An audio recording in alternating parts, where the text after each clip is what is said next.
কি কি কারণ হতে পারে কিডনি সমস্যার জন্য? কিডনি তো নানান ধরনের রোগ হয়, যেমন আকস্মিক কিডনি বিকল, যে হঠাৎ করে একটা মানুষের কিডনি নষ্ট হয়ে যাচ্ছে।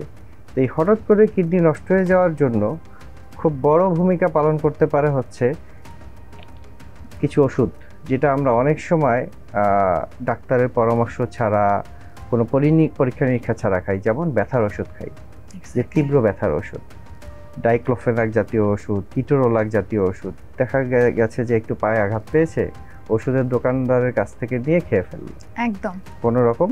এটা একটা গতানুগতিক অভ্যাস, সে কারণে কিডনি ড্যামেজ হতে পারে আকস্মিকভাবে।